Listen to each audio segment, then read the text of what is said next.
वे ठंडी दीवार से चिपके चुपचाप दुबके थे। महिला ऊपर देख रही थी और बार बार आंखों के कोने से झांक रही थी। उन्होंने कभी सपने में भी नहीं सोचा था कि सिर्फ एक मजाक सुनाने के लिए उन्हें यह पागल 3 दिन और 3 रातों तक पीछा करेगा। उस वक्त उन्हें नहीं पता था कि उन्होंने एक बदला लेने वाले हनी बैजर को उकसाया है जो किसी बुरे सपने जैसा था।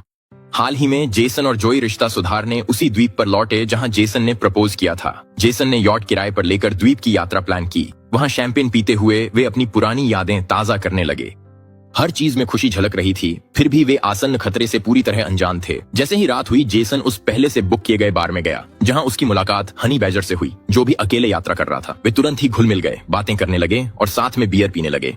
कुछ ही देर बाद जोई बार में पहुंची, ताजा कपड़े पहने हुए। हनी बैजर ने शिष्टता से उसकी कुर्सी खींच दी। तीनों ने हंसी मजाक और बातचीत का आनंद एकदम तालमेल में लिया। लेकिन कुछ गिलास वाइन के बाद जेसन और जोई ने खुलेआम एक दूसरे के प्रति प्यार जताना शुरू कर दिया। हनी बैजर के चेहरे पर आती जा रही असहजता से पूरी तरह अनजान, उसे उनका व्यवहार असभ्य लगा और उसने गंभीरता से उनके इस व्यवहार के लिए माफी की मांग की। जेसन ने इसे कोई बड़ी बात नहीं समझा। उसे लगा कि यह तो बस मजाक था। जोई को भी लगा कि वह जरूरत से ज्यादा प्रतिक्रिया दे रहा है। उसने उसे समझाया कि इतनी छोटी सी बात पर परेशान न हो। अचानक हनी बैजर का चेहरा गंभीर हो गया। उसे न सिर्फ यह पसंद नहीं आया, बल्कि उसने उन्हें चेतावनी दी कि माफी मांगने का यह उनका आखिरी मौका है। अपनी पत्नी को डांट खाते देख जेसन गुस्से में उठ खड़ा हुआ। स्थिति लगभग नियंत्रण से बाहर होने लगी।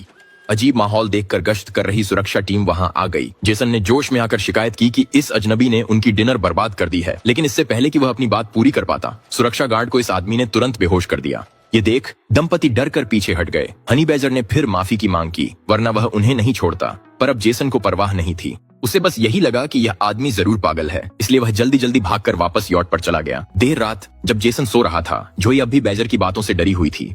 उसे लगा कि शायद वह ज्यादा सोच रही है, इसलिए वह डेक पर टहलने चली गई ताकि खुद को शांत कर सके। लेकिन जैसे ही उसकी बेचैनी थोड़ी कम होने लगी, एक डरावना साया फिर से उसकी रीढ़ में सिहरन दौड़ा गया।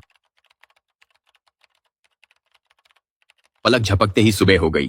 जोई ने कप्तान से जहाज चलाने को कहा। यॉट एक द्वीप की ओर बढ़ी जहां वे ट्रेकिंग की तैयारी कर रहे थे। जोई की बेचैनी देख उसके पति ने उसे सांत्वना दी। जोई ने आश्वासन तो दिया, पर उसके दिल में बेचैनी बनी रही। जल्द ही दोनों द्वीप पर पहुंच गए और जोई ने खुद को हल्के फुल्के अंदाज में ट्रैकिंग शुरू करने के लिए मजबूर किया। लेकिन जल्द ही उसकी ताजगी और शांति एक बार फिर अचानक भंग हो गई, क्योंकि इस सुनसान जंगल के रास्ते पर एक अजीब सा शख्स उनका पीछा कर रहा था। अपनी परेशान पत्नी के सामने जेसन बिल्कुल शांत था।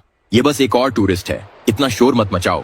इसलिए वे जंगल के और भीतर की ओर बढ़ते गए। अब तक जोई की बेचैनी और भी बढ़ती जा रही थी। जेसन को लगा कि यह हालत और नहीं चलेगी। सफर खराब करने की कोई वजह नहीं थी। उसने रुककर जोई की चिंता दूर करनी चाहिए, पर जेसन के बोलने से पहले ही वह गंभीर हो गया। हैरानी की बात है, पीछे आ रहा आदमी वही डरावना शख्स था। जेसन फिर अचानक रुका। उसे लगा कि यह सब बस एक मजाक था। बेहतर होगा कि आमने सामने बात कर सब सुलझा लिया जाए। अपनी पत्नी के विरोध को नजरअंदाज करते हुए वह वहीं रुककर इंतजार करने लगा। हनी बैजर सचमुच फिर से उनके पास आ गया।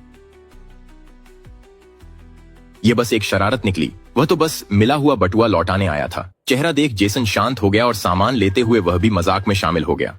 वह सोच रही थी कि आप इतनी दूर यहाँ तक हमें मारने या कुछ करने के लिए आए हैं। नहीं, आखिरकार हाँ, लेकिन पहले हमारे पास पूरा दिन है। उसने जेसन की जान को धमकी दी। हनी बैजर ने उनके बैकपैक और फोन जब्त कर लिए। फिर जेसन की कमर में जोरदार घूंसा मारा। उस आदमी ने उन पर चिल्लाकर कहा कि अपनी जान बचाकर भागो। वो जोड़ा डर के मारे भाग गया। फिर भी दिल ही दिल में वे अच्छी तरह जानते थे कि हनी बैजर उन्हें जाने नहीं देगा। उसका इरादा सचमुच का शिकार शुरू करने का था।